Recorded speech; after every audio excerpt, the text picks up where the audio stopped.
বন্ধু বান্ধৱীসকল, আমি সকলো জ্ঞাত যে সৰস্বতী পূজা সমাগত। সৰস্বতী পূজাৰ পুষ্পাঞ্জলিৰ মন্ত্ৰফাঁকি মই আপোনালোকক গাই শুনাওঁ। তাৰ আগতে মই দুটামান কথা কৈ লওঁ।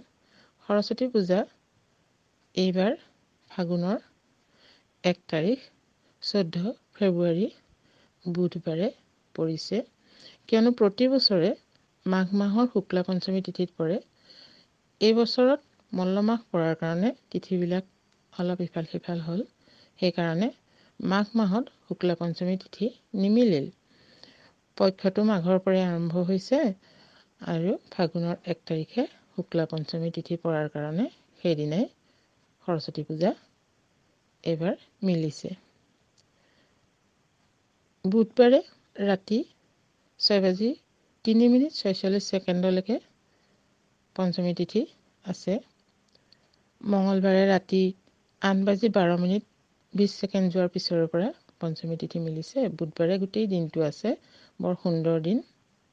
এই দিনটোত আমি সকলোৱে সৰস্বতীক পূজা কৰোঁ, যি যেনেকৈ পাৰোঁ সেৱা কৰোঁ।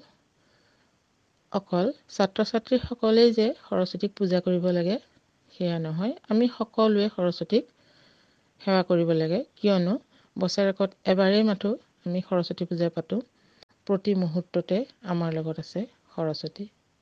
যদি সৰস্বতী নাথাকে আমাৰ সকলো খেলিমেলি হৈ যাব।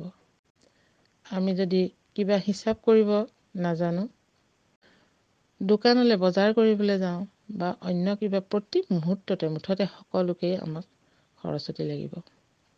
গতিকে ছাত্ৰ ছাত্ৰীসকলৰ উপৰিও আমি সকলোৱে সৰস্বতীক সেৱা কৰাটো আমাৰ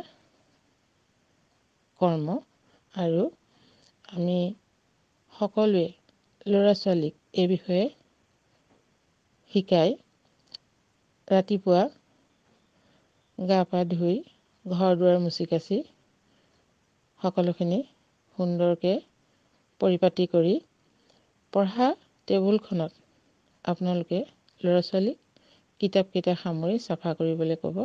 তাত অকণমান পানী ছটিয়াই সৰুকৈ হ'লেও সৰস্বতী ফটো এখন আনি তাতে ৰাখি উত্তৰ ফালে মূৰ কৰি, যিহেতু পূজা কৰা হয়, সেই চাইডে ৰাখি তাতে চাকি বন্তি লগাব। আৰু আপোনাৰ সন্তানক হাতত বগা ফুল লৈ সেৱা কৰিবলৈ ক'ব। আৰু আপুনিও লগতে সন্তানৰ লগতে পুষ্পাঞ্জলি দিব পাৰে। পুষ্পাঞ্জলি দিয়তাই, মই মন্ত্ৰফাঁকি কৈছোঁ, পুষ্পাঞ্জলি দিয়তাই সেই সন্তানক আৰু আপুনিও লগতে চাহ খাব।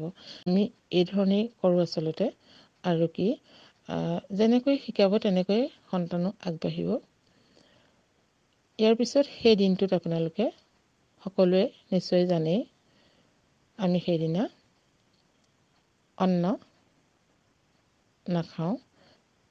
আৰু পূজা ভগাৰ পিছত আমি অন্ন লওঁ, তাকো আমি মাছ মাংস সেই দিনটোত কেতিয়াও মুখত নিদিওঁ। এয়াই আমাৰ নিয়ম। আৰু এই বিষয়ে যেতিয়া আপোনাৰ সন্তানক শিকাব, এই নীতি নিয়ম শিকাই গ'লে সৰুৰে পৰা এনেকৈয়ে সেই সন্তানো শুদ্ধ পথত আগবাঢ়িব। বহুতেই কামত আহে। ভগৱানৰ ওচৰত সেৱা শুশ্ৰূষা দেখুওৱা, তেওঁলোকক সৰুৰে পৰা কৰিবলৈ শিকোৱা, এইখিনি কামে বহুত কামত আহে।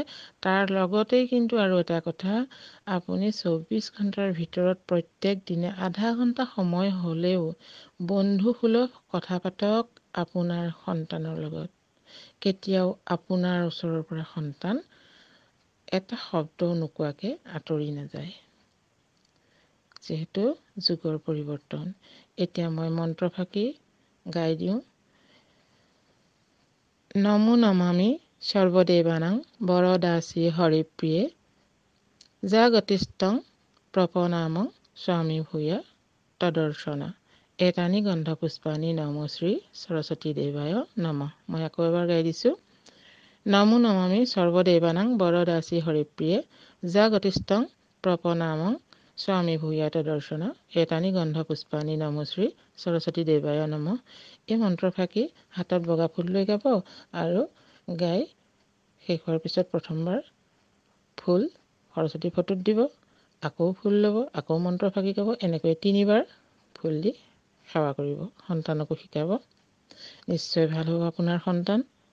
আপুনি সুপথে পৰিচালিত কৰালে সেই সন্তান সুপথেই যাব। আজি ভিডিঅ'টিত যদি মোৰ কিবা ভুল হৈছে কোৱা ক্ষমা কৰিব। ভিডিঅ'টি কেনে পালে আপোনালোকে কমেণ্টত জনাব। মই ইয়াৰ পিছৰ ভিডিঅ'ত আৰু আপোনালোকক সৰস্বতী মাতৃৰ বিষয়ে দুআষাৰ কথা ক'ম। চেনেলটো ছাবস্ক্ৰাইব কৰি ৰাখিব।